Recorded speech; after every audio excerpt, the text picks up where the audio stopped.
So when you talk about water damage, again, I think, well, at least me, I think, oh my gosh, water damage from fire hoses. But I just heard from my sister who just bought a new home, and her son left the sink upstairs with his shorts inside of it. And, they're sitting in the living room and they're looking up and they're like, looks like there's a waterfall coming through our ceiling. And that wasn't there when we bought the house. You take care of that sort of damage as well? Yes. Yeah. Unfortunately, this year we've had a lot of days that were also sub-zero and pipes freeze. And then when a day like tomorrow comes and it's 50, all of a sudden that starts melting and it's able to start flowing again. And then you realize that pipes have frozen, or situations like that. I've had a friend, same thing. The sun left the bath running. I don't know what he was thinking, but, and of course that went down through. And sometimes pipes just time out. They've been in a house for a long time and they just get a little pinhole and then that's it. And absolutely we do that. We've done where it's come down through 5 stories of commercial buildings to residential. And some of the things that we have is we have innovative equipment.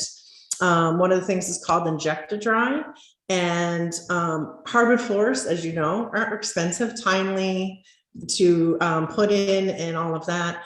And, if you have a water damage, that's going to be one of your big concerns right off the bat. And as long as they call us before they've started cupping, we're able to put down a series of mats on top of these floors and extract the water up and through and save those hardwood floors. So, oh my gosh. Right. I know that's huge. That's huge. Yeah. That's huge.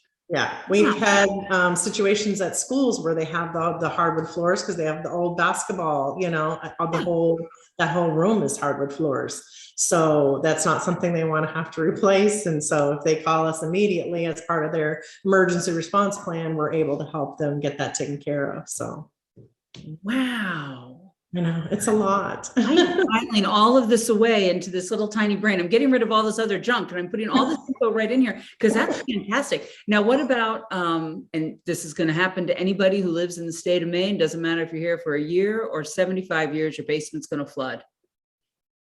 Yeah. And we see that all the time.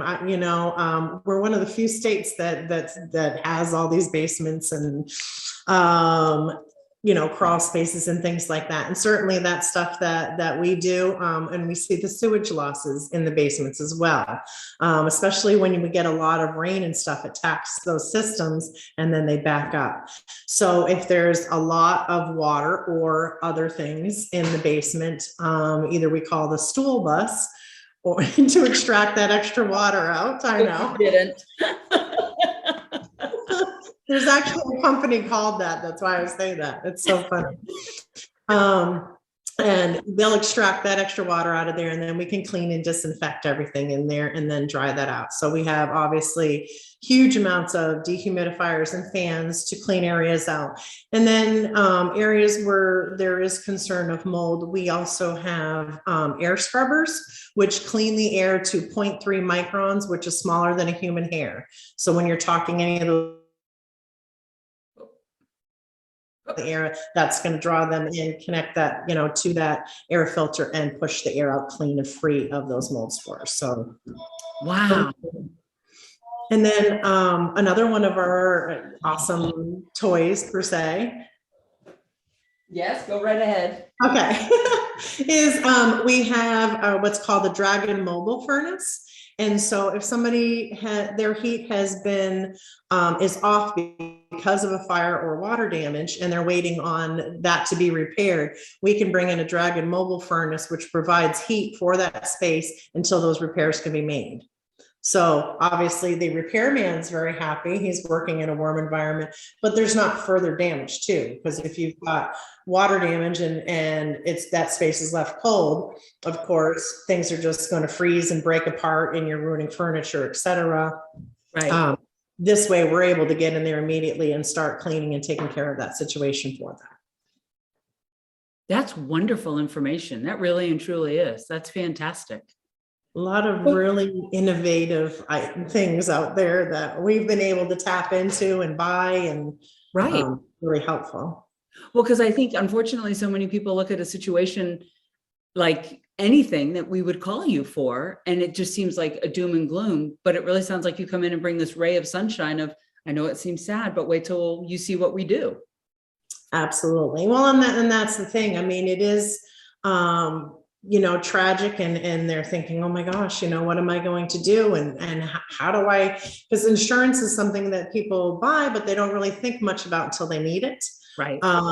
So, we're helping them kind of navigate that whole situation, let them know, okay, this is how we're going to do this. And yeah, I mean, it's touching. We've held people's babies for them. We've fed their pets for them. We've held them while they cried because they're processing still, this whole situation. So there's a lot to it. I mean, and we do hoarding situations too.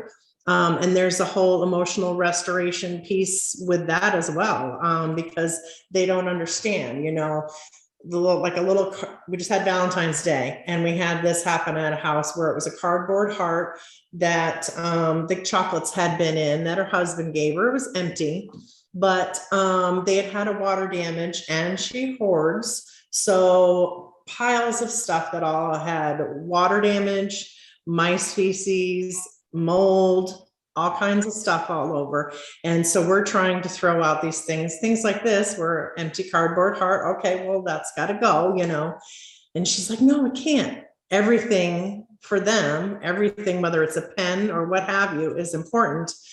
And so, we end up having to, okay, I'm going to stay and talk with her, and you guys take care of the things that are not safe. And then we'll get that emptied, because otherwise she's back in there at lunchtime and break time, going through the stuff and pulling it back out. So there's a lot to all of it. Yeah, there really is. So you guys are a jack of all trades, as well as a hugging machine to help. Right, exactly.